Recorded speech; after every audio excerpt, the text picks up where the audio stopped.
بسم اللہ الرحمن الرحیم۔ بہت سارے لوگوں نے اس سلسلے میں ایک سوال کیا ہے کہ بریلوی فرقے کے پیشوا امت کے اکثر طبقوں کو کافر کہتے ہیں اور ان کے کفر کی پرزور تبلیغ کرتے ہیں، جیسے حضرت مولانا اشرف علی تھانوی علیہ الرحمہ،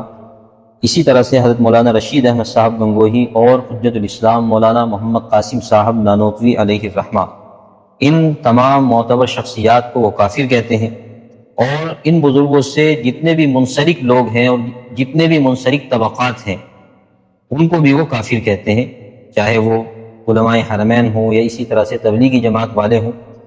تو اس سلسلے میں کیا حکم ہے، کیا ان کا یہ کہنا صحیح ہے؟ اور اسی طرح سے جو لوگ اس طرح کا عقیدہ رکھتے ہیں اور ان بزرگ شخصیات کو گالی دیتے ہیں اور ان پر تکفیر کرتے ہیں، ان شخصیات کی کفر کا فتویٰ ان پر لگاتے ہیں، تو ایسے لوگوں کے پیچھے نماز پڑھنا کیسا ہے؟ تو دیکھیے، جواباً عرض یہ ہے کہ یہ جو مذکورہ تینوں شخصیات ہیں، یہ جو مذکورہ بزرگ عالم دین ہیں، حضرت حجت الاسلام حضرت مولانا قاسم نانوتوی علیہ الرحمہ، اسی طرح سے حکیم الامت حضرت مولانا اشرف علی تھانوی علیہ الرحمہ، اور ان سے جو منسلک تمام علماء دیوبند ہیں، ان حضرات کو کافر کہنا، ان کی تکفیر کرنا، ان پر کفر کا فتویٰ لگانا، صرف اپنی آخرت کو برباد کرنا ہے، اس کے علاوہ کچھ نہیں ہے۔ جناب رسول اللہ صلی اللہ علیہ وسلم نے فرمایا، من قال لا الہ الا اللہ دخل الجنہ، جس آدمی نے کلمہ پڑھ لیا وہ مسلمان ہے، الا یہ کہ کوئی ایسی حرکت یا کوئی ایسا قول اور یا کوئی ایسا فعل کسی کی ذات سے سرزد جب تک نہ ہو جائے کہ ہاں وہ موجب کفر ہو،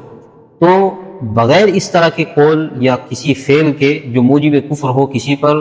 کفر کا فتویٰ لگا دینا، کسی پر کفر کی تکفیر لگا دینا، یہ سراسر اپنی آخرت کو تباہ کرنا ہے، اور اسی طرح سے یہ سراسر ان لوگوں پر الزام ہے۔ یہ جو شخصیات کے نام گنائے گئے ہیں، یہ تو متبع سنت ہے، جلیل القدر جو ہے علماء ہیں، اور ان کا علمی میدان میں ایک بڑا مقام ہے اور بڑی خدمت انہوں نے دین کی ہے۔ تو اس طرح سے ان لوگوں کے بارے میں کفر کی تکفیر کرنا، یا اسی طرح ان سے منسلک لوگوں کے بارے میں جو عوام ہے، جو اپنے آپ کو اہل سنت والجماعت کہلاتی ہے یا دیوبندی کہلاتی ہے، ان کی تکفیر کرنا، یہ اپنی آخرت کو برباد کرنا ہے۔ اگر ہمیں کسی فروعی اختلاف میں آپسی اختلافات ہے تو کچھ اختلاف کو اللہ تبارک و تعالیٰ کے بھی حوالے کر دینا چاہیے۔ اللہ یحکم بینکم یوم القیامۃ فیما کانوا فیہ یختلفون، کہ اللہ تبارک و تعالیٰ قیامت کے دن ان سب کے سلسلے میں فیصلہ فرما دیں گے۔ لہذا اپنے اسٹیج سے یا اپنے ممبروں سے اس طرح کی نفرت آمیز باتیں پھیلانا اور گالی دینا اور اپنی عوام کو ایک دوسرے کے خلاف بھڑکانا، یہ سیرت رسول کا تقاضا نہیں ہے، نہ ہی یہ حسن اخلاق ہے۔ اس لیے ہماری بریلوی علماء سے بھی اور ان کی عوام سے بھی جو سنجیدہ ہے، یہ گزارش ہے کہ اس طرح کی بات نہ کہیں، جو اخلاقیات ہیں ان کی تعلیم دیں،